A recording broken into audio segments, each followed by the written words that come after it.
sabia que ia ter aula. Eu não sei se eu falei, às vezes eu falei alguma coisa na aula passada para deixar dúvida, né? É que eu disse essa revisão eu vou cancelar, porque não está dando problema. Gente, não está em cima do feriado? Mas ela é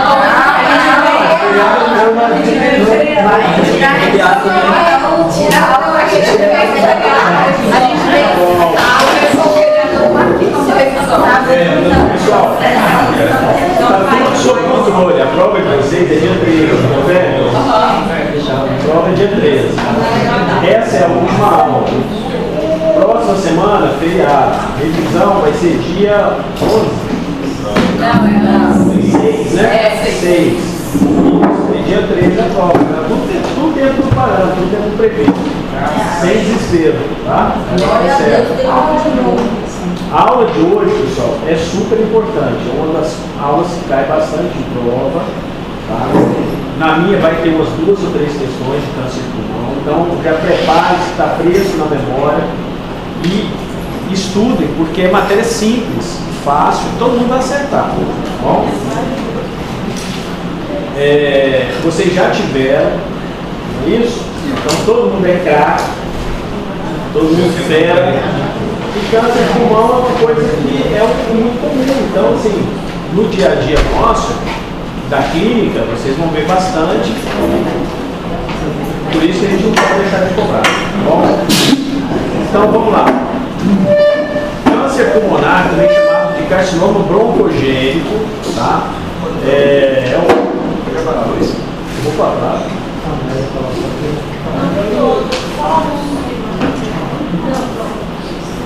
Então vamos lá, câncer de pulmão, tá? Carcinoma broncogênico pulmonar é um grupo de neoplasias que surge a partir do epitélio brônquico, tá? Qual que é o epitélio brônquico, pessoal? Ciliar, estratificado ciliar, não é isso?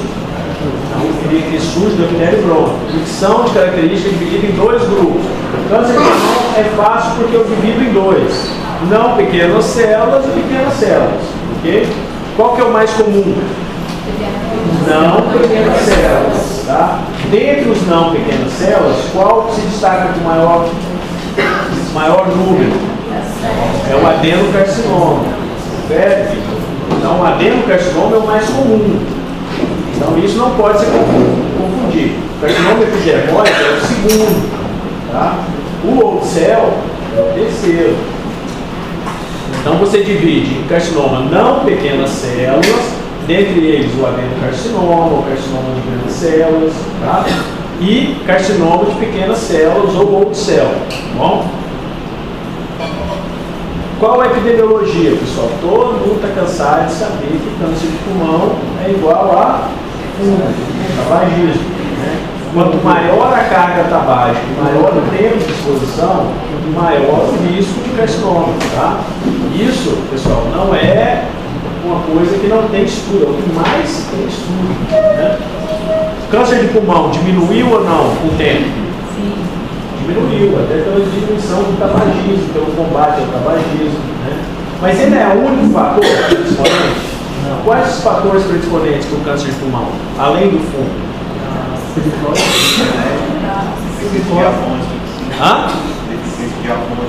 Deficiência de? Por quê? Porque ele está relacionado com a questão do processo inflamatório pulmonar. Exatamente, está relacionado com o DPOC. DPOC é fator de risco para câncer de pulmão, tá, pessoal? Fibrose pulmonar idiopática é fator de risco? Sim. As pneumoconioses são fatores de risco para câncer de pulmão? Sim. Poluição ambiental? Sim. Queimadura de biomassa?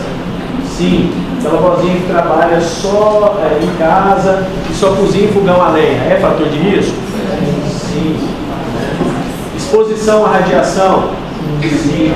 Então, olha quantos fatores de risco a gente tem para uma neoplasia pulmonar, né? A mediana de idade é em torno de 70 anos e o sexo feminino apresenta algumas peculiaridades, como a menor prevalência e mortalidade quando comparado aos homens, exceto em um tipo específico de câncer, que é o adenocarcinoma, tá? Ou o antigo bronquíolo alveolar.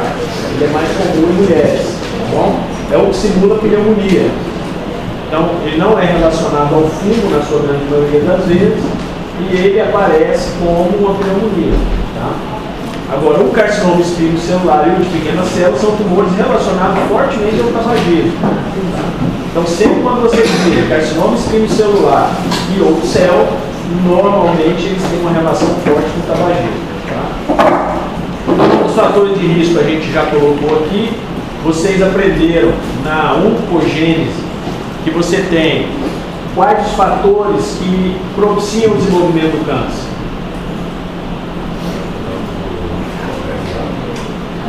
Quais os fatores condicionantes? O que propicia? Todo mundo tem câncer?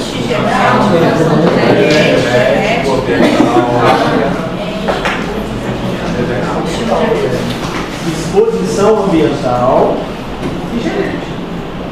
Tá? São esses dois fatores principais. O fator ambiental ele é só um gatilho. A gente sabe que o fator genético ele é fundamental. Tá? Por quê? Ou você vai ter uma ativação do homogêneo, né? Ou uma desativação de quem? Do gene supressor. Tá? E naquelas etapas da divisão celular, os checkpoints, tá? Então, os checkpoints são alterados. E isso é geneticamente determinado. Mas ele só vai se manifestar com as mutações que vão ocorrendo ao decorrer do tempo. Então, neoplasia não é uma coisa que surge de um dia para o outro.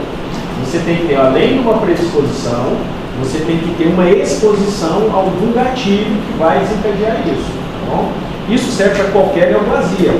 Agora, quais os genes ou homogêneos ou genes supressores que são ativados ou desativados, isso é uma característica de cada um. E a gente teria que fazer um estudo genético para saber quem é que tem essas mutações e que teriam maior possibilidade. Hoje a gente já pode fazer um estudo, um mapeamento genético, saber quais pessoas têm predisposições a quais tipos de neoplasia.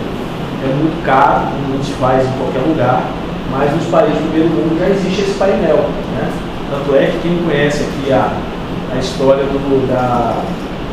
daquela atriz famosa que casou com o Brad Pitt, se não me engano, Angelina Jolie. Ela fez uma mastectomia unilateral porque ela fez um mapeamento genético e descobriu que ela tinha o BRCA2. Mas nem todo mundo que tem o BRCA vai fazer câncer de mama, só que ela fez um mapeamento genético e viu que o dela tinha alterações importantíssimas e que ela iria desenvolver. Então ela fez a mastectomia profilática. Então, assim, o país do primeiro mundo tem essas coisas, né? Você tem recurso, você tem como fazer. E se tiver dinheiro, melhor ainda, né? E com a queda na prevalência do tabagismo e o aumento dos casos de neoplasia de pulmão e não tabagistas, houve necessidade de um melhor entendimento da patogênese do câncer de pulmão. Porém, mesmo com a queda, o tabagismo ainda libera como causa. Então, assim, a gente vê muito hoje câncer de pulmão e não fumante. Tá? Então, existe algum gatilho além do fumo? Existe. A gente ainda não sabe qual é, mas que tem uma influência genética, sem dúvida, né? Os principais fatores de risco destacados: tabagismo, a gente colocou aqui 90%, poluição, queima de biomassa, olha aqui, ó, urânio, rádio e radônio. Onde eu vou ver isso, professor? Também não sei. Mas se tiver exposição, pode pegar. Isso aí é alguma mina de urânio ou enriquecimento de urânio para fins de construção de usina nuclear, né? Então vai ter mais exposição a isso. Por exemplo, em Goiânia, quem conhece aqui, teve o Césio 137, né? Então, muitas pessoas que tiveram exposição ao Césio desenvolveram neoplasias de diversas etiologias e diversas, tá? Então, exposição ocupacional, asbesto, berílio, sílica, níquel, cádmio. Então, aquelas doenças relacionadas à ocupação, ao trabalho, tá? Um fator genético e as doenças pulmonares crônicas. Toda doença pulmonar crônica é fator de risco para desenvolver neoplasia. Alguém sabe explicar por quê?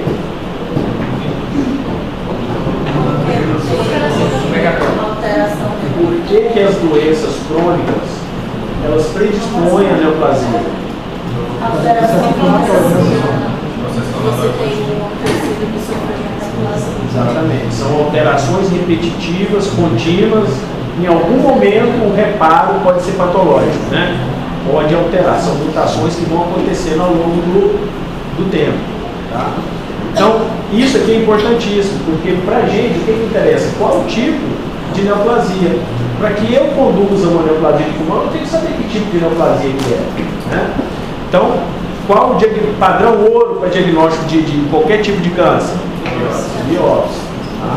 Tradicionalmente, os cânceres de pulmão são divididos em pulmão não pequenas células, responsável por 80% do total dos carcinomas broncogênicos, e o câncer de pequenas células, que só perfazem 15%.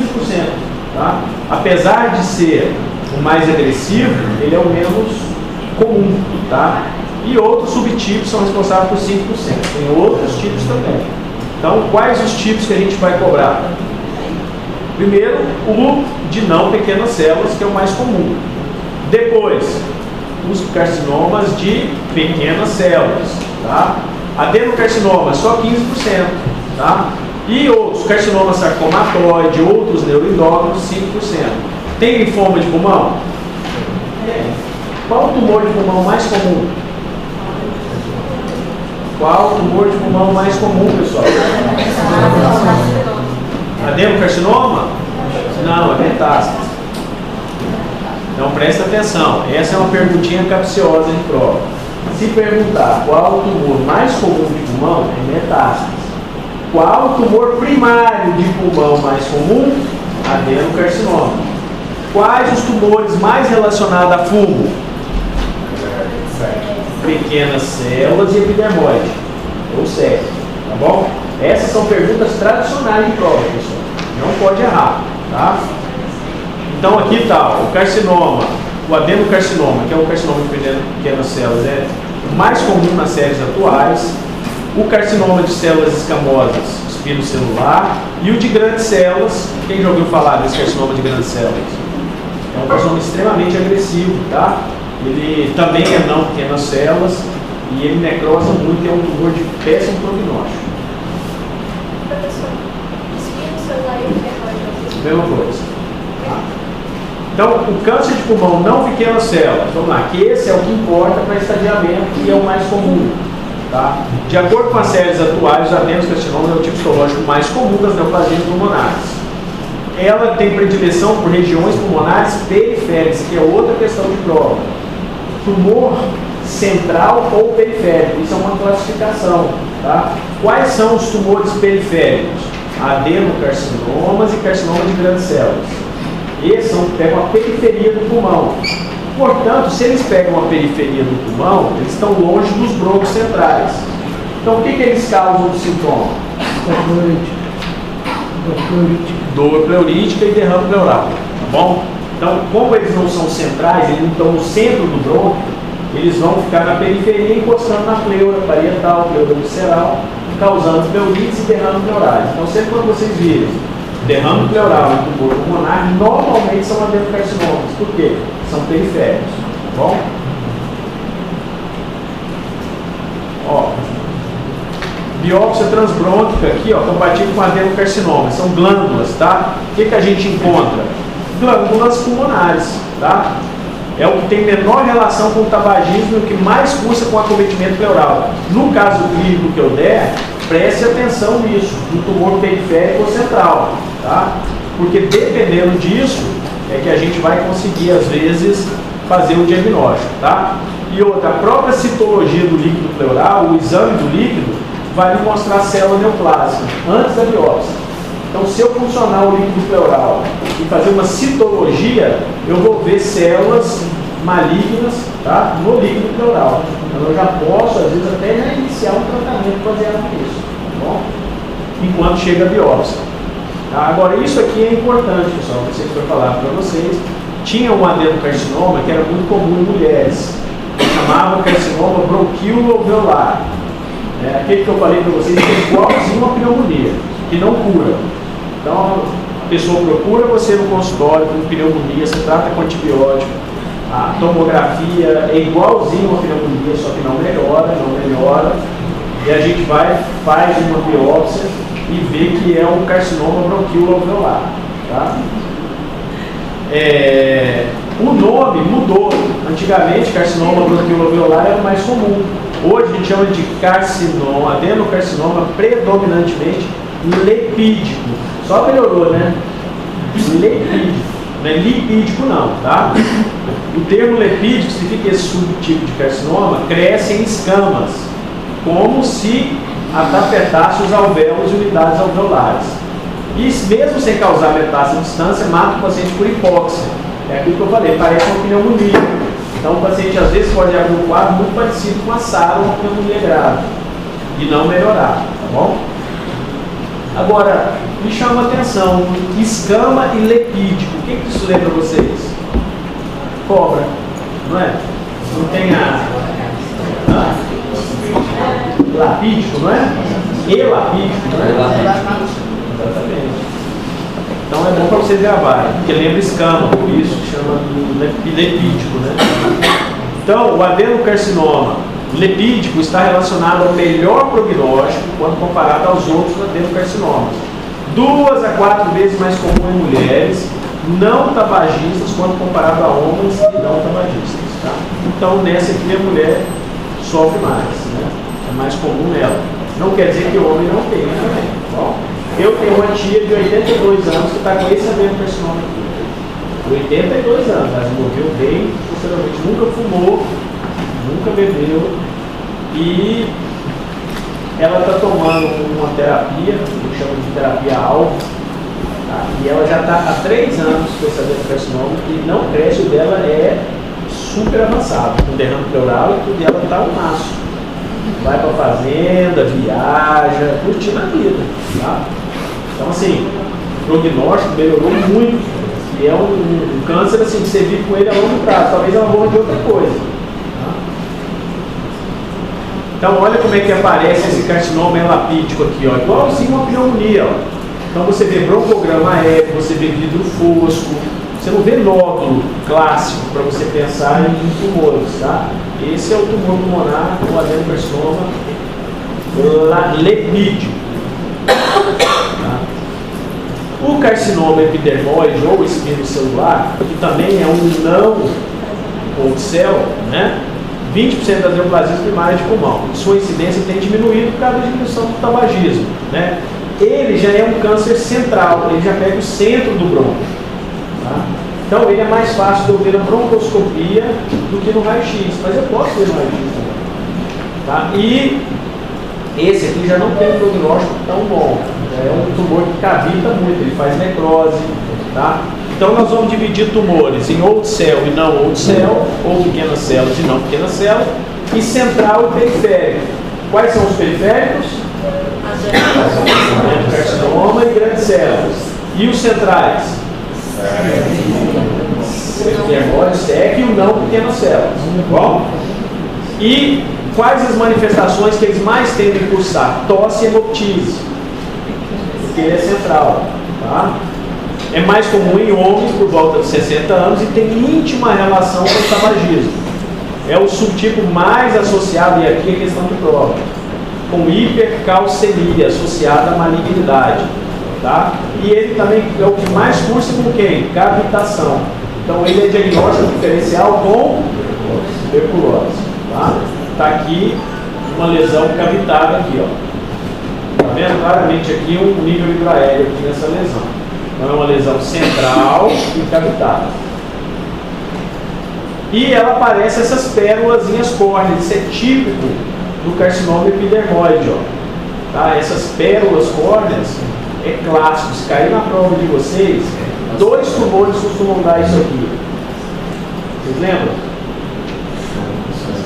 3, aliás. Vou aumentar mais um. É o carcinoma epidermoide, tumor papilífero de tireoide, tá? E o mesotelioma. Eles costumam cursar com essas pérolas córneas, tá? Portanto, não é específico, mas ele é bastante sensível, tá? Carcinoma de grandes células, tá? Responsável por menos de 3% das neoplasias, nas séries atuais. Tá? Ele tem evidências imunohistoquímicas de adenocarcinoma, SEC ou neuroendócrino. Então ele é uma mistura. Ele na verdade é um carcinoma meio que diferentão, tá? Mas a gente coloca ele no não grandes células e um subtipo do adenocarcinoma. Alguns livros colocam ele até como adenocarcinoma. O que a gente vai colocar? Não. Hoje a gente sabe que ele é um carcinoma específico, de grandes células, é uma classificaçãozinha separada e ele pode ter aspecto tanto de adenocarcinoma como SEC, como componente neuroendócrino. Ele é flex. Ele pode aparecer como qualquer um, tá bom? Seu predomínio é periférico. Normalmente exibe o quê? Focos de necrose. Agora, qual uma característica clínica desse tumor, pessoal? Bisu de prova. Ele cursa com leucocitose no hemograma. Aí você fala, ué, mas leucocitose não seria aquele que parece com pneumonia? Não é. O que cursa com leucocitose alta é grandes células. Tá? Sua característica histológica é a presença de grandes células tumorais, por isso que ele chama grandes células, com morfologia o quê? Poligonal.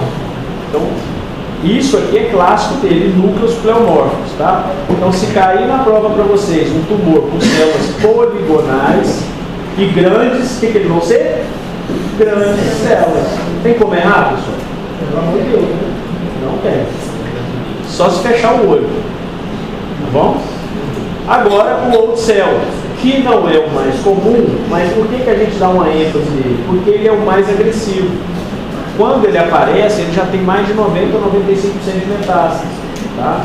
Então, assim, é um tumor extremamente agressivo, bem relacionado com o tabagismo, mas tem uma característica bacana. Ele responde bem a quimio e radioterapia quanto possível. Tá? Frequentemente apresenta doença metastática no momento do seu diagnóstico e tem sobrevida média em 2 anos menor de 10%. A maioria vai para o barro. Tá? Sim, sobrevida média é isso aí mesmo, é 1, 2 anos. Com as terapias atuais, chega-se a 2, 3 anos. Tá? Manifesta como massa central e tem contato íntimo com a via aérea. É o mais relacionado a síndromes paraneoplásicas. Isso aqui é top, pessoal. Isso aqui nós vamos aprender a síndromes paraneoplásicas, isso cai muito. Tá? Esse síndrome de veia cava superior. 2 assuntos que vamos abordar daqui a pouco. Quando comparado aos outros subtipos, apresenta células menores em tamanho, por isso é denominado pequenas células. Então, as grandes células são grandes e poligonais, essas são células pequenas. Alta mitose com extenso foco de necrose. Tá? Então, os tumores centrais, normalmente eles causam o quê? Necrose. Tá bom? Então, isso é importante ficar também na cabeça. Tumores que necrosam e tumores que não necrosam. Tudo isso são pistas para você ir fechando o diagnóstico. Tá? Então, aqui está o pequenas células, tá? Que aqui nem parece tão pequena porque ela está aumentada, né? Mas você vê que tem bastante células pequenas aí. Tá? Imagina que é pequena, pessoal, mas não está. Aqui é um tumor central, a gente vê que está colado no brônquio. Ó. Então, quando você vê um tumor que não é periférico, vocês já vão pensar em quê? Old cell e grande célula. Ficou fácil, ficou pequeno e grande, é isso? É isso? Não. Carcinoma epidemioide e old cell. Presta atenção, confunde vocês. Quais são os tumores periféricos? Grande célula. Central. Céu e epidemioide. Não pode errar isso. Tá? Então, resumão. Pode voltar. Como é que saber que isso aí é o tumor e não é Não, realmente é difícil, não é fácil você saber. Mas aqui, o que nota? Você vê que parece uma lesão nodular, ó, com margens irregulares. Ó, você não consegue definir uma margem definida. Aparentemente, eu não consigo ver broncograma aéreo aqui dentro. Eu, às vezes, confundiria isso aqui com um linfonodo. Um conglomerado de linfonodo aqui. Mas aqui está muito irregular e está uma lesão nodular aqui, ó. E você vê que parece ter uma reação em volta, ó. Então não é comum que pneumonia aparecer assim. A história também te sugere, né? Então vamos lá. Resumo aqui para vocês. Tumores não pequenas células. Aliás, tá? Vocês aprenderam a classificação TNM? O tumor que a gente classifica TNM é só o não pequenas células. Os pequenas células a gente não classifica, tá? Normalmente é o não. Então, assim, quais os tumores que a gente usa? Ó, epidemiologicamente, o mais comum, adenocarcinoma, neoplasia pulmonar primária. Não é a mais comum do pulmão. Carcinoma espinocelular, 20% das neoplasias, o homem com mais de 60 anos.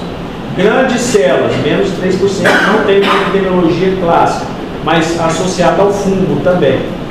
Pequenas células, cerca de 10 a 15% das neoplasias é o mais agressivo. Localização, o adenocarcinoma, periférico. O SEC, central. Grandes células, periférico ou célula central. Histologia. O adenocarcinoma é adenocarcinoma por quê? É um tumor glandular. Então ele secreta mucina. Tá? Os espinos celulares, como é o mesmo tecido epidérmico, ele tem queratinização. Tá? Então tem aquelas pérolas córneas que a gente viu. Esse é o espino celular. Neuroendócrino, grandes células, sem diferenciação específica. A gente tem grandes células poligonais. Tá? E a histologia de pequenas células, como o nome já diz, pequenas células com semelhança a grão de aveia ou célula. Quem já viu aveia, o nome é oat, o que é oat? Aveia, em inglês. Então, parece uma aveia, tá? Aquele grãozinho de aveia. E relação importante com o tabagismo. O adenocarcinoma é? Não. O SEC é? Sim. Células, grandes células, sim. E pequenas células é o mais forte delas, né? E o adenocarcinoma, por ser periférico, ele causa o quê? Acometimento pleural. E o que vocês vão ver no tumor no adenocarcinoma? Baqueteamento digital. No SEC, hipercalcemia maligna. Tá? E no outro céu, que a gente vai ver, tem várias manifestações extrapulmonares, né? A síndrome de veia cava superior e outras síndromes paraneoplásticas, nós vamos ver no quadrinho mais para frente. Tá? Então, mais um resumo para vocês. Ó, o subtipo histológico mais comum, adeno, predomínio central, SEC e pequenas células, predomínio periférico, adenocarcinoma de grandes células. Ó, o mais associado às síndromes paraneoplásticas, quais são? Pequenas células. Tá? Menor tempo de duplicação celular e o mais agressivo, pequenas células. O mais prevalente em não exposto ao tabaco, adenocarcinoma. O mais associado ao tabagismo, pequenas células. Isso aqui é o que vocês vão gravar. Ó. Pessoal, isso aqui define a terapia do tumor. A associação com o fator do crescimento do endotélio. Tá? Esse aqui, ó, o adenocarcinoma, se eu dosar isso aqui e for positivo, eu tenho droga que atua especificamente nisso aqui, bloqueando esse receptor. E aí meu tumor não cresce. Tá? É a terapia que minha tia está tomando. Por quê? Ela é positiva para esse fator endotelial. Então o prognóstico passa a ser bom e a sobrevida melhor. Tá? Então esse é GFR, vocês decoram que isso aqui vai fazer parte do tratamento para a gente definir. Tá? Qual que tem queratinização e pontes, pérolas córneas? O SEC. Qual que tem aspecto avermelhado, liso e endobrônquio? Tumor carcinoide, parece um tumor benigno. Quando você faz a broncoescopia e vê um tumor liso, vermelhinho, parece uma cerejazinha. Ele é um tumor neuroendócrino, tumor carcinoide. Normalmente ele não é tão maligno, ele não envia metástases. Então é um tumor que dá para a gente ressecar. Tá? Outro bizu, alta atividade da KI67. Vocês estudaram isso não? Isso aqui também define o tratamento do pequenas células. Tá? Eu, com essa alta atividade aqui, às vezes eu consigo bloquear esse receptor e eu tenho terapia-alvo para isso aqui. Tá bom? Isso melhorou a sobrevida do carcinoma pequenas células. Tá? Qual que é o mais indiferenciado? Pequenas células. Qual o tumor neuroendócrino mais bem diferenciado? Carcinoide típico. Qual o tumor mais associado com síndrome carcinoide? Esse é difícil, hein? Tumor carcinoide. E a neoplasia pulmonar mais comum na pediatria? Pulmonar. Tumor carcinoide. Pessoal, isso aqui vai cair em prova de vocês de qualquer lugar do Brasil. Pode escrever o que eu estou falando para vocês. Querem acertar? Grava esse quadrinho aqui, ó. E para vocês vai ser padrão ouro, tá? Professor, o mais associado ao tabagismo é sério ou pequenas células? Pequenas células. Ele é o mais forte a associação, tá? Mas o epidermoide ele é associado ao tabagismo também. Mas tem casos de epidermose sem ser tabagista? Principalmente com exposição ocupacional. Também tem casos de carcinoma epidermoide. A maioria dos pacientes com câncer de pulmão apresentam doença avançada na apresentação clínica. Qual o sintoma mais comum de todos, pessoal? Tosse. E tosse que muda de padrão. Então vamos supor que você é um asmático e você tem um padrão de tosse que você já conhece, ou você tem bronquite crônica e sua tosse é sempre daquele mesmo jeito, ela começa a mudar o padrão, vocês têm que pensar que pode estar malignizando, tá bom? Então, perda de peso, dispneia, dor torácica, hemoptise, dor óssea e ronquidão. Dor óssea tem alguma coisa a ver, pessoal? O que é? Só metástase? Não. O adenocarcinoma não dá hipercalcemia? Então você pode ter depósito de cálcio, você pode ter um hiperparatiroidismo símil, tá bom? Então a doença compromete o osso por natureza, independente de ser metástase, tá? Agora isso aqui é questão de prova. Quais os locais mais frequentes de metástase? Sistema nervoso central, fígado, ossos e adrenais. Tá? Sempre que vocês verem nódulo nas adrenais, sempre olhe o pulmão, tá bom? Porque é um lugar comum de metástases de câncer de pulmão. Manifestação mais comum, tá aqui, ó. Tosse é a mais prevalente, perda ponderal em segundo, dispneia em terceiro, dor torácica também, hemoptise também, dor óssea e ronquidão. Por que ronquidão, pessoal? Hã? Exatamente, principalmente tumor de ápice, né? Ele pega o nervo laringeu corrente, pode dar ronquidão. A tosse é a mais comum apresentação inicial, característica das neoplasias centrais, como carcinoma espinocelular e pequenas células. Tá? Tosse com broncorreia deve levantar a suspeita de lepídico. Tá? Então, sempre que vocês tiverem tosse com broncorreia não é catarro, é só aquela secreção brancacenta mucoide, tá? Que não melhora, pensar nesse tipo de carcinoma aqui, principalmente em mulheres. Tá? Dispneia, vocês lembram que eu falei para vocês que às vezes a doença aparece para vocês como um diagnóstico sindrômico. Então vocês numa emergência, por exemplo, vão aparecer pessoas com dispneia. Dispneia é diagnóstico? Não. Aí vocês vão ter que fazer um diagnóstico diferencial. Normalmente é uma dispneia aguda ou crônica? Crônica. Então, se aparecer uma dispneia subaguda e crônica, se o paciente é tabagista e tem epidemiologia, vocês vão pesquisar tumor, né? Então, pode ser secundária a obstrução, pneumonia pós-obstrutiva, telectasia. E o tumor, pessoal, ele não vem sozinho. Normalmente ele leva a alguma complicação. Então o paciente ou vai chegar junto com derrame pleural, ou ele vai chegar também com uma telectasia, porque o tumor pode estar obstruindo o bronco. Então você tem que olhar, fazer uma radiografia e ver quais os comprometimentos estão associados. E aqui vai o bizu. Toda vez que vocês virem um sibilo localizado, que não é difuso, vocês vão pensar numa obstrução. E isso é uma obstrução. Se for uma pessoa adulta, vocês vão pensar em neoplasia. Se for uma criança, corpo estranho. Então sempre atento a isso. Sibilo localizado é estranho. Não é comum doença asmática, doença sibilante, sibilar localizadamente. Tá bom? Dor torácica também. Então olha o tanto de diagnóstico diferencial. Diagnóstico diferencial: dispneia, tosse, dor torácica, hemoptise, né? Então vocês têm que aprender a estudar em casa diagnósticos sindrômicos.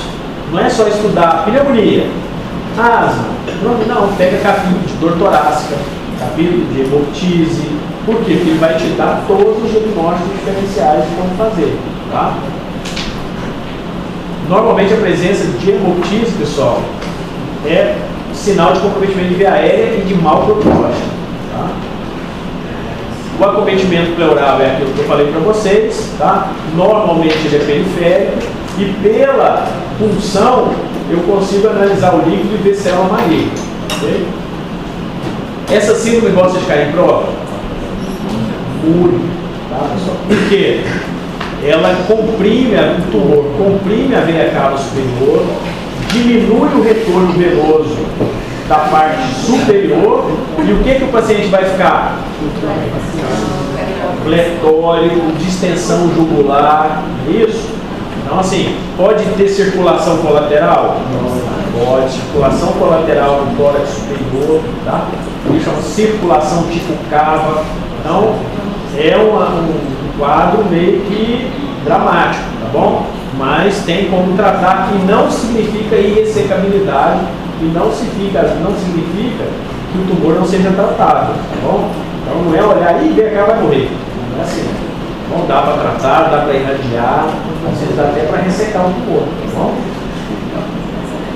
Síndrome de Pancoast. O que é a síndrome de Pancoast, pessoal?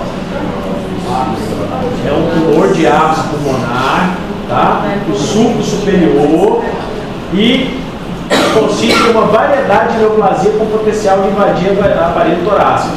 Só tumor de pulmão que dá essa síndrome de Pancoast? Não. Linfoma nessa região pode dar, timoma pode dar, tá bom? Mas o mais comum é o quê? Tumor de pulmão, de ápice pulmonar, tá? Pode levar algumas consequências, dor no ombro, síndrome de Horner. O que é a síndrome de Horner? Lembra? Pitose, miose e anidrose. Tá? O que é isso? Comprometimento da cadeia simpática paravertebral e gânglio cervical inferior, gânglio estrelado. Tá bom? Olha aqui, ó. Pitose, miose e anidrose. Fraqueza e atrofia dos músculos da mão. O que é o acometimento? Plexo braquial. Tá? Então, ó, a constelação de sinais e sintomas descritos, quando secundário é o tumor de Pancoast, dá-se o nome de síndrome de Pancoast-Tobias. Bom, isso cai em prova? Não, despenca. Tá? Vai cair na prova? Não. Vai. Questão certa. É uma questão de marcar. Não sei, mas vai cair. Não fiz a prova ainda não. Completo. Mas vai cair. Mas é objetivo, normalmente não é objetivo, tá? Então olha como que ela aparece, ó. Tumor de ápice pulmonar, tá bom? Pitose é o olhão caído, tá? Não dá para ver a anidrose, mas dá para ver que o braço perdeu a força por compressão do plexo braquial, tá bom? E não dá para ver aqui a pupila, mas ele deve estar em miose, tá bom? Vocês já sabem de onde eu tirei essa foto, tá aqui essa coruja. Da onde é essa coruja? Da onde é essa coruja? Claro, quem fez foi minha filha, ela está estudando sobre estratégia, sim ou não? Sim. Está decorando tudo isso? Está na peia? Está na peia. Tá. Pessoal, e você sabe qual que é o crivo de vocês? Eu ponho minha filha para fazer a prova de vocês antes. Ela fala, pai, tá difícil. Pai, não é isso não. Então vamos mudar. Tá bom? Porque ela pensa em vocês, tá? E ela é meu moderador. Papai, isso aqui vai sair mal, não faz isso, e é ruim. Tá bom? Por quê? Porque ela tá no mesmo ano de vocês, então eu sei o que vocês gostam. Hã? Sabia que quando eu comecei a dar aula aqui, eu tinha dificuldade de mexer no computador, ela ficava do meu lado, ela passava os slides, ela quer arrumar o computador para mim. Só que agora ela está no internato, não tem tempo, aí eu preciso me virar. Mas ela era minha secretária. Pessoal, vamos lá agora. Isso aqui, ó, eu acho super importante para vocês, porque isso aqui é questão de prova certa, vocês nunca vão ver na vida de vocês, mas vai cair prova, tá bom? É difícil fazer diagnóstico, mas às vezes vocês conseguem ver, tá bom? Então, o que é síndrome paraneoplásica? Quem sabe me dizer o que é isso? Oi? Exatamente. São síndromes que aparecem relacionadas ao tumor, mas não cronologicamente junto com o tumor. Então, a síndrome paraneoplásica ela pode aparecer anos antes, ela pode aparecer durante o tumor e pode aparecer, às vezes, depois do tumor. Então, ela não tem uma relação cronológica, tá? Mas ela é um aviso que tem alguma coisa que tem que ser investigada, tá bom? E quais são essas manifestações sistêmicas que simulam outras doenças e que confundem a gente? Por exemplo, minha tia, essa que tem um carcinoma adenocarcinoma, ela tinha uma dermatite eczematosa que ninguém fazia diagnóstico. Ela fez biópsia de pele, isso há mais de 5 anos que ela vem tratando. E nunca chegou a ser um diagnóstico, nem alergia, nem nada. Então ficou uma dermatite eczematosa inespecífica. E a biópsia vinha inespecífica. Hoje a gente sabe que é um síndrome paraneoplásico. Então, ela fez uma dermatite eczematosa, que não é típico de nada. Tá? Então pode aparecer algumas coisas estranhas antes do próprio tumor. Quais são essas coisas estranhas que a gente costuma ver? Primeiro, o paciente pode fazer uma síndrome de Cushing. Por quê? Porque o tumor secreta o ACTH símile, tá? Que é o hormônio que? Corticotrófico. Tá? Então ele vai simular uma doença de Cushing. Qual o tumor que mais está relacionado com isso? O célula. Tá? O síndrome da secreção inapropriada do hormônio antidiurético. O paciente pode aparecer com uma hiponatremia que não se descobre a causa.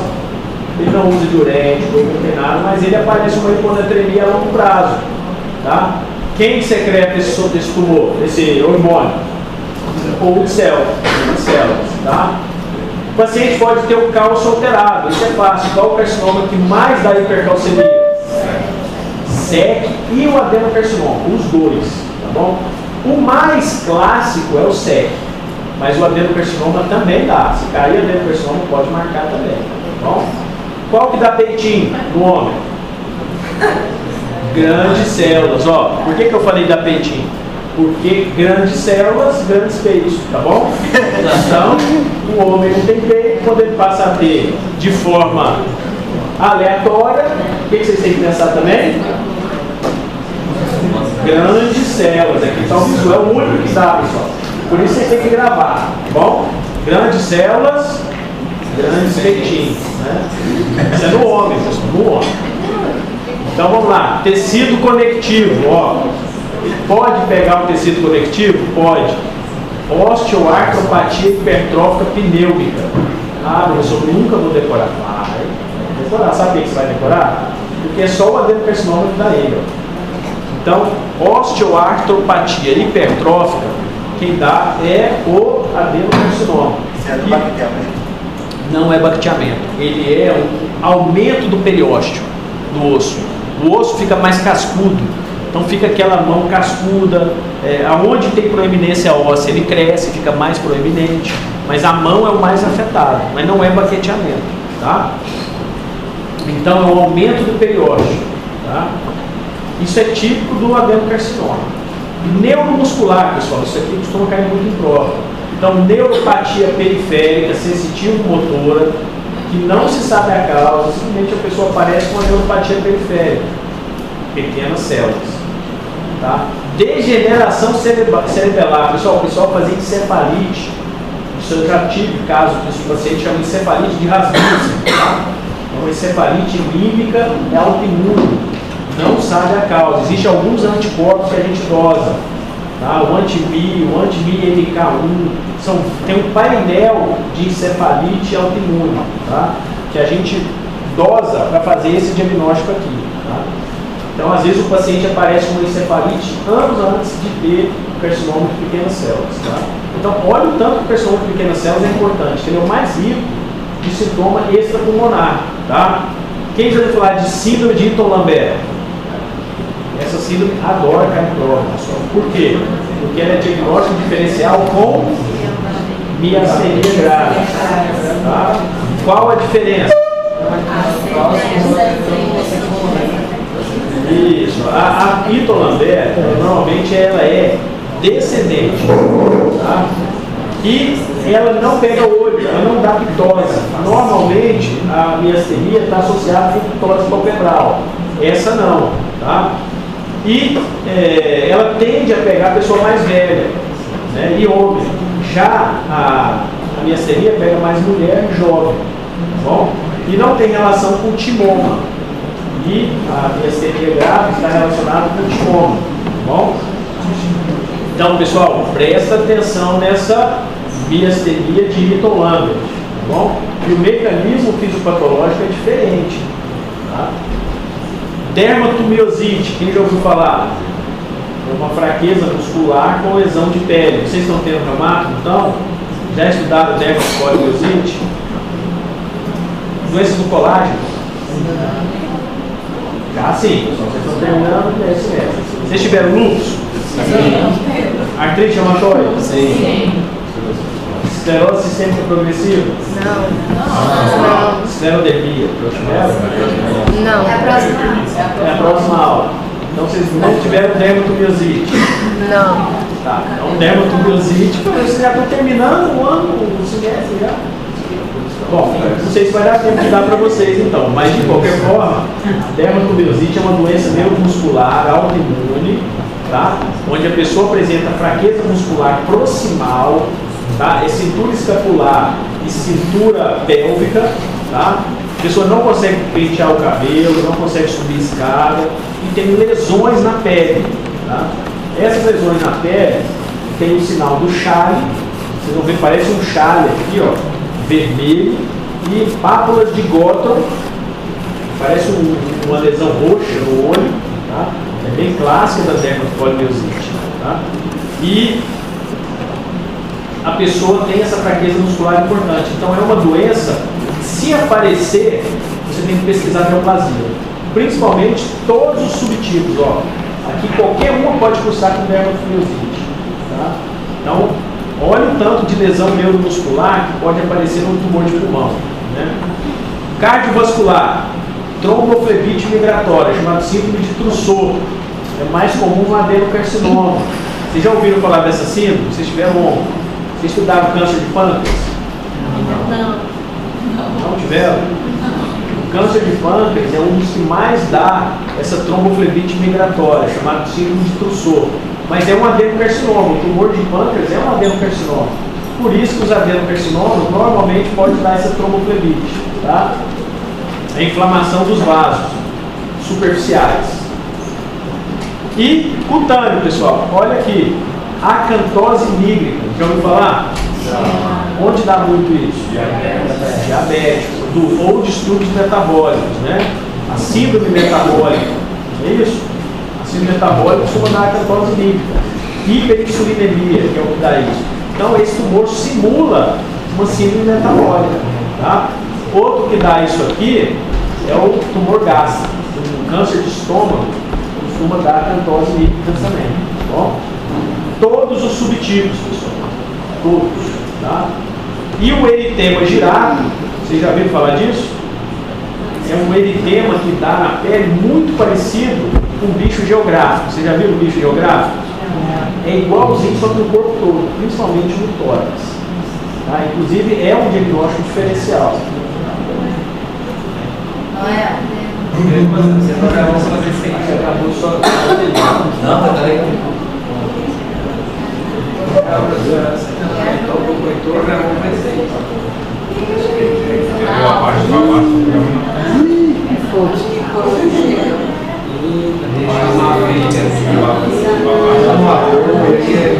Sua filha hoje me decepcionou com o parte agora.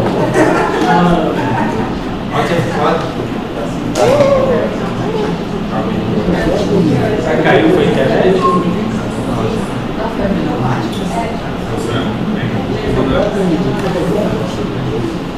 Nosso técnico. Qual que é o computador com preço aí? Pessoal, quando vocês tiveram, só para mim ter uma noção, assim, vocês passaram pela síndrome de paraneoplastia, tumor de mão, tudo direitinho. Então, isso aqui para vocês, tranquilo. Posso perguntar na prova sem problema. Nível tranquilo. Mas olha só, pessoal, quanto mais eu perguntar coisas que vocês sabem, mais fácil para vocês. Como assim? Tipo assim, tem muitos aí que colocou que eu não lembro de sou.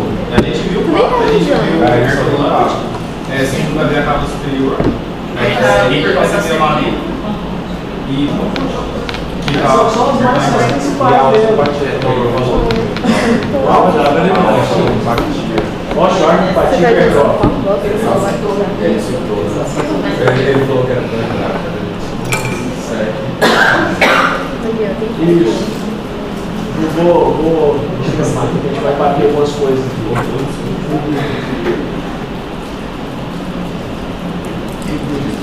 Qual o tumor que mais dá síndrome de Pantoja?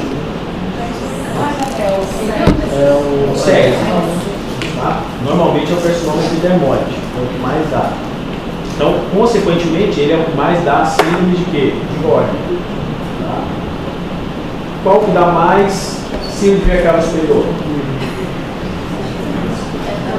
Todos podem dar. Se pegar, claro, comprimir vertebral superior, mas qual costuma dar mais? Hã?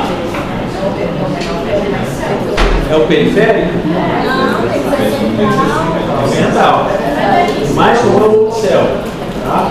Ele costuma dar mais e acaba superior.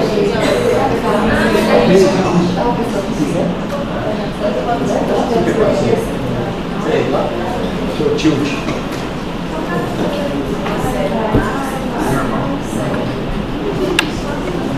Isso. Beleza. Obrigado.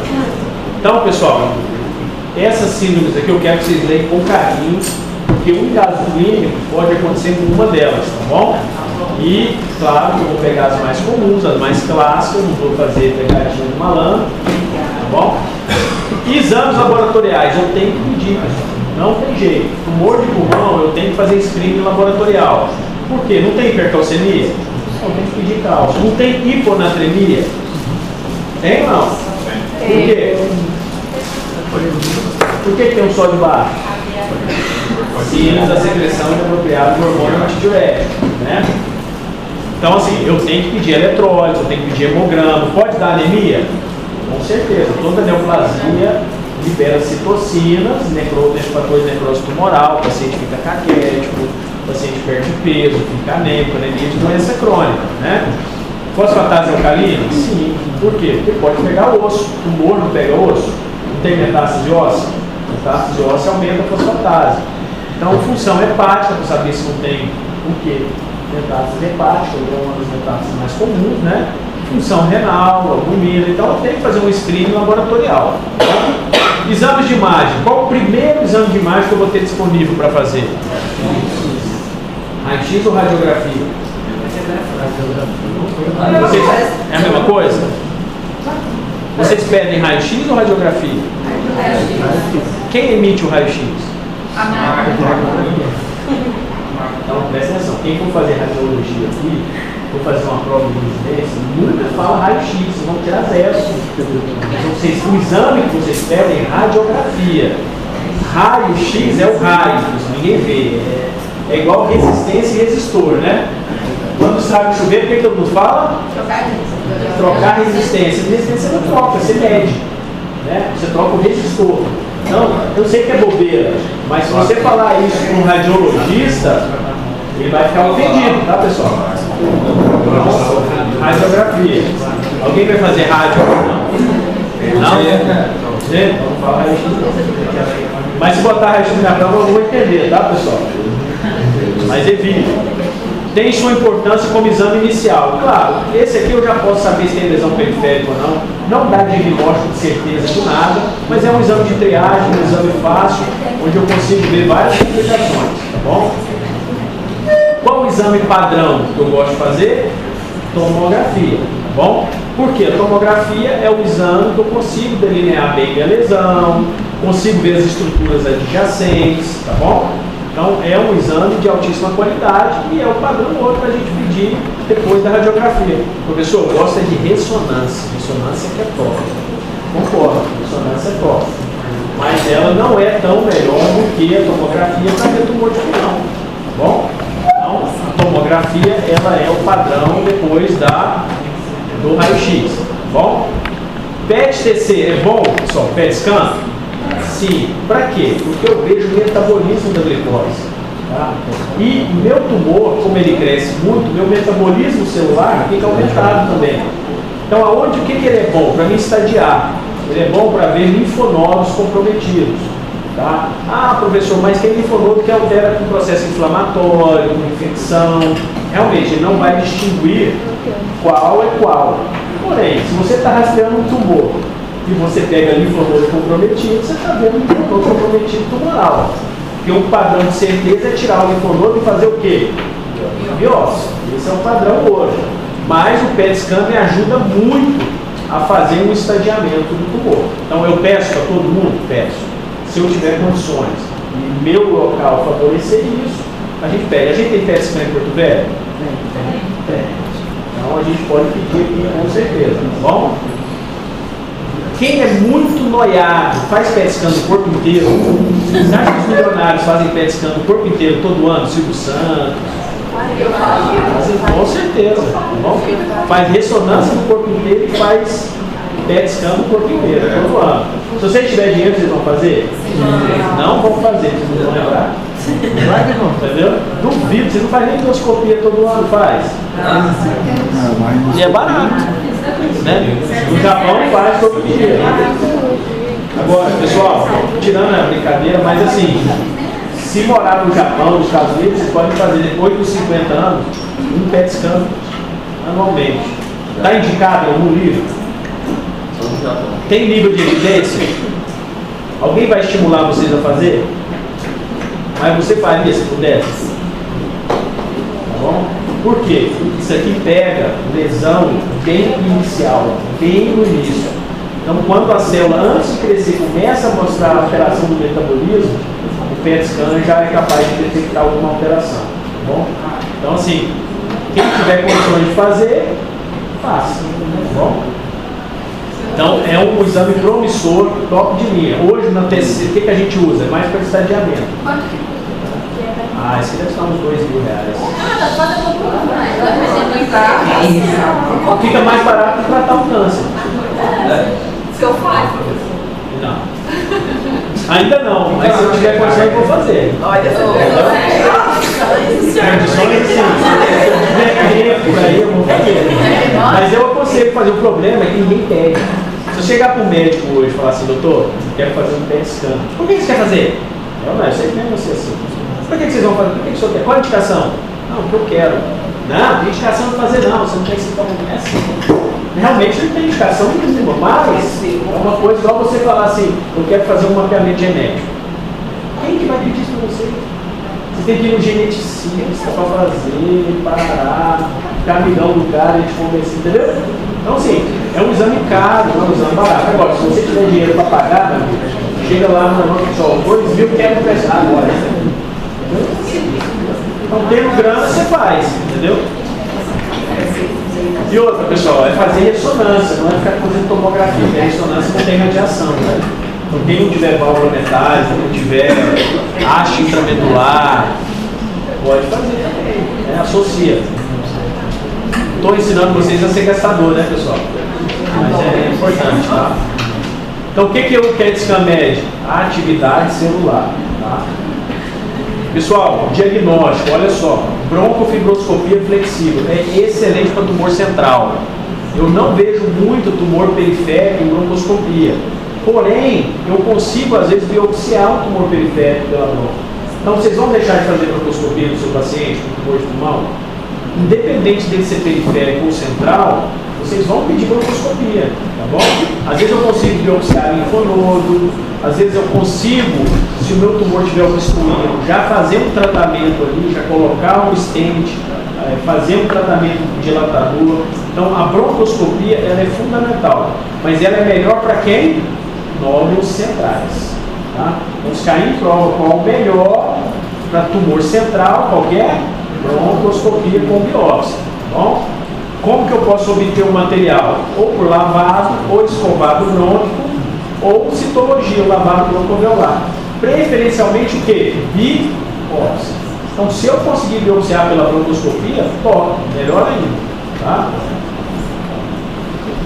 Caso a lesão não seja de crescimento endobronco, mas apresente compressão de via aérea, pode ser já biópsia transbrônquica aspirativa. Então, mesmo que o meu tumor não esteja dentro do brônquio, mas ele esteja periférico, comprimindo o brônquio, eu consigo fazer uma biópsia transbrônquica. Então, sempre indicar quem? Broncoscopia flexível. Tá aqui um exemplozinho. Tal. O diagnóstico, sempre biópsia. Falei para vocês que o melhor exame para fechar qualquer diagnóstico é sempre biópsia. Sempre que eu puder ter, eu tenho, mas não vou poder biopsiar todas as doenças, né?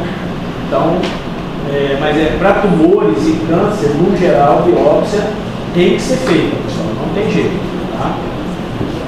Então, tá aqui os tumores, né? Isso aqui é bem central, você vê que ele está comunicando aqui com o hilo pulmonar, mas ele é tão grande que ele já pega a pleura do outro lado. Então, são tumores bem grandes. Aqui já é um tumor periférico, você vê que ele está bem aqui, e aqui uma biópsia guiada, ó. Eu posso fazer uma biópsia torácica por agulha?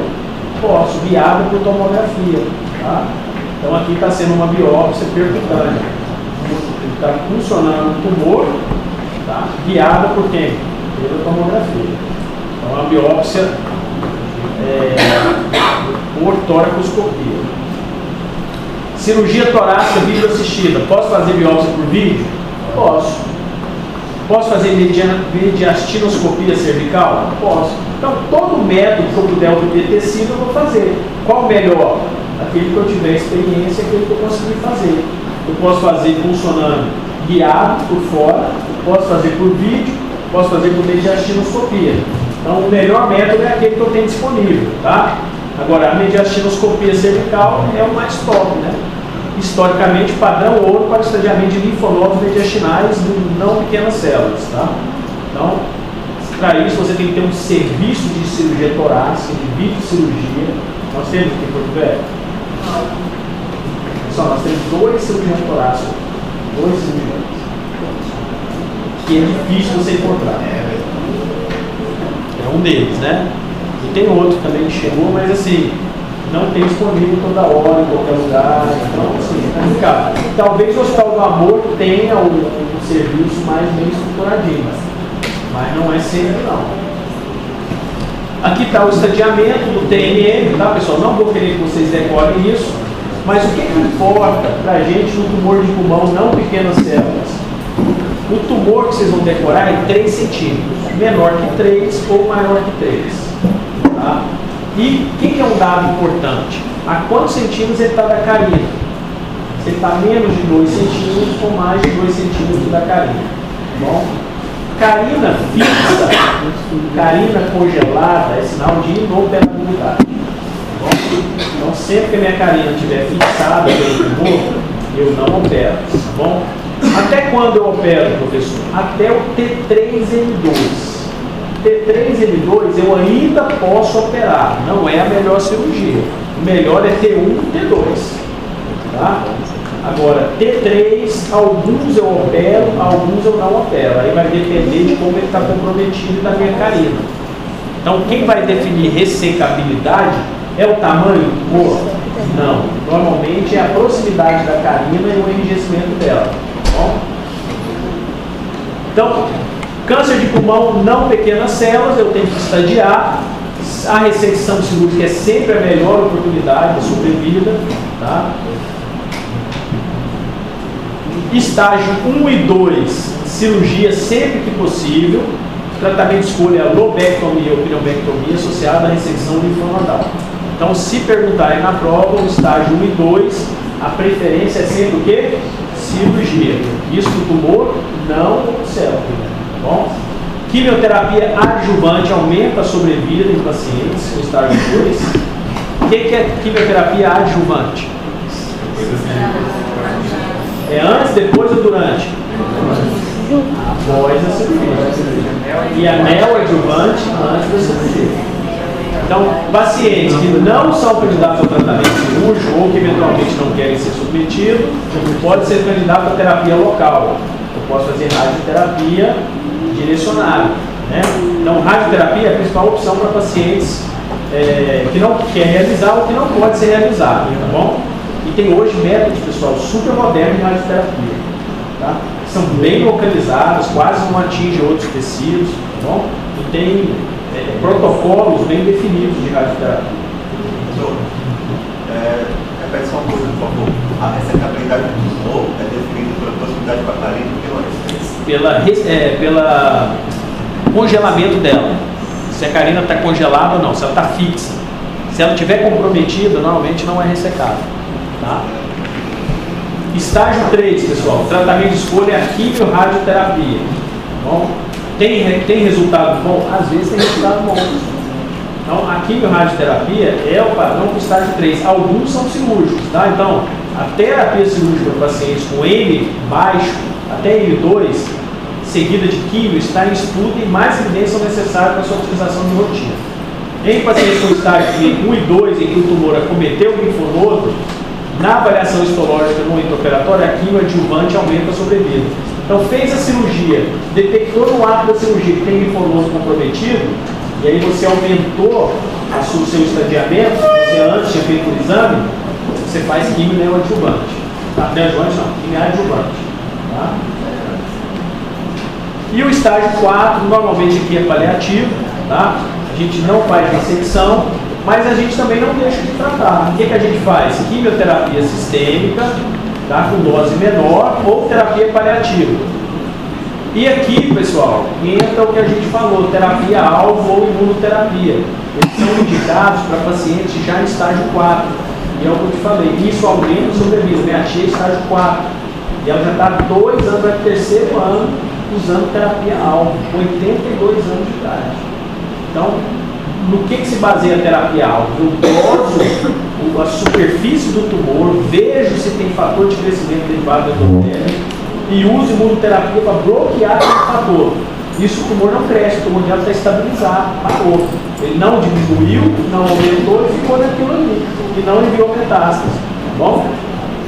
Então, considerar sempre essa terapia-alvo e imunoterapia. Nunca esquecer que é um tipo de quimioterapia, estamos sabendo. Tá bom? E a terapia deve ser considerada cirúrgica só para fins de aliviar o sintoma, não para fins curativos. Então, se eu tiver um tumor obstrutivo, eu vou tentar, às vezes, ressecar para diminuir o tamanho do tumor. E se o paciente ainda for um paciente que tem imunidade. Fora isso, não tem que fazer nenhum tipo de procedimento cirúrgico. Tá? E o carcinoma de pulmão pequenas células? Esse é o mais tranquilo de tratar. Qual que é o padrão? Se o meu tumor couber no meu campo de radiação, eu coloco ele no meu campo e eu faço radioterapia e quimioterapia. Tá bom? Então, assim, é um tumor que ele é bom de tratar se ele tiver condições de ser tratado. Ele responde bem. Então, quimio-radioterapia combinada, tá? É o que mostrou o aumento da sobrevida. O tratamento cirúrgico não é o de escolha, em alguns casos é realizado em pacientes que se apresentam com nódulo pulmonar incidental. E a irradiação profilática de quem? Do cérebro, vamos esquecer. Porque o old cell é o que mais irradia para o cérebro, é o que mais dá metástase para o cérebro. Quais tumores mais dão metástase para o cérebro? Lembra? Mama, pulmão e melanoma. Tá? Esses são os que mais dão metástase cerebral. Qual o tumor que mais dá metástase para o coração? Coração. Sabe? Ninguém vai acertar isso, vocês vão. Tá? Se cair na prova, vocês nunca vão esquecer. Melanoma. Melanoma é o que mais dá metástase cardíaca. Sabe? Então, ó, irradiação profilática do encéfalo diminui a incidência de metástases encefálicas. Então, você faz ela profilática, não é terapêutica não, tá? E prolonga a sobrevida de pacientes, tá? E a doença extensa, você não, olha só, tanto pulmão você nunca deixa de fazer quimio rádio. Você sempre vai fazer isso, nem que seja paliativamente. Melhora a qualidade de vida do paciente. Tá? Então, a quimio associada à imunoterapia como tratamento inicial. E hoje já tem imunoterapia e terapia-alvo para outro célula, pequenas células. E aumenta a sobrevida. Daqui a pouco nós vamos ter outro célula aí vivendo um tempão também, igual o adenocarcinoma. Tá? Então, a radioterapia, tanto profilática quanto torácica, né? E não esquecer da terapia e imunoterapia associada agora. Tá? Não vou citar os nomes porque não interessa, são vários, são nomes complicados, que só vai usar um oncologista. Tá bom? O que a gente pode saber, às vezes, dos imunoterapias são os efeitos colaterais, que não são muitos, mas embolia pulmonar síndrome gripal, pode dar tosse, pode dar dispneia, pode dar alergia, mas são sintomas muito gerais. Tá? Então, nós aqui vamos classificar os nossos pacientes paliativos pela escala de Karnofsky ou a ECOG. Qual que é a mais usada para onco? ECOG. Tá? Vocês já ouviram falar dessa escala? É uma escala de paliação, de 0 a 4. Tá bom? Onde 0 o paciente tem vida social ativa, 4 ele é acamado pré-morte, tá bom? Então, esse ECOG, ele vai definir a minha terapêutica paliativa ou não, tá? Rastreio o screening, pessoal. Eu tenho como ficar rastreando tumor de pulmão? Sim ou não? Quem que vai fazer? Adulto de 50 a 80 anos. Que carga está baixa? Então já estou supondo que tem que o quê? Fumar. 20 maços ano. Tabagista ativa ou que cessaram nos últimos 15 anos. Tá? Então fumou, largou há 15 anos, mas fumava mais de 20 maços anos, o que vocês vão fazer? Screen. Com o quê? TC de tórax de baixa dose. Tá? Quando? Todo ano. Aí eu falei para vocês, se vocês têm história de câncer na família, tem fatores de risco, vocês fariam o PSCAN anualmente, se tivesse condições? É um caso a se pensar, tá? Futuramente pode ser uma coisa inviável, tá? Até quando? Até que o paciente tenha cessado tabagismo por 15 ou mais anos ou tenha desenvolvido uma doença que limite a vida ou expectativa. Resumindo, o resto da vida, enquanto for possível, tá? E a recomendação é grau B. É importante, mas não é essencial, tá? Então esse aqui, ó, é do grupo Task Force de 2021, está super atualizado, não mudou, tá? Não vou entrar em nódulo pulmonar, que eu não vou perguntar na prova para vocês, vou ficar só na neoplasia mesmo, tá bom? Dúvidas, pessoal? Choro? Só alegria? Bom, revisão, aula que vem, nós vamos fazer. Eu vou elaborar minha prova essa semana. Eu vou fazer os carrinhos.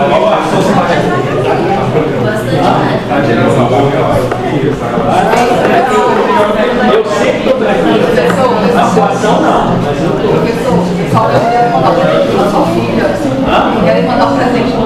Mas ela pegou no centro. Vou te falar, ela chora. Ela não dá bronca, ela passou por isso aí não é maldade. Você tem que saber. Não, eu nem duvido. Eu duvido. Pior que eu nem tava. Ah, não. Mano, quando é pra dormir, eu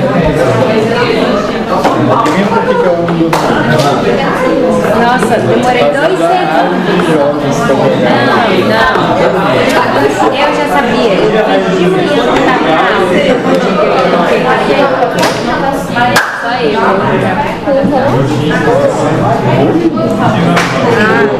Não, um deles é bom. Mas é porque eu sei que vai mudar isso.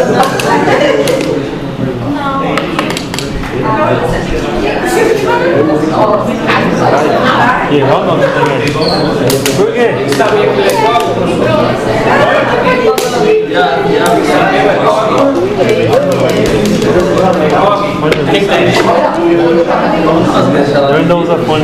Vocês têm que saber, tá? Vocês. Meu Deus, deixa eu ver.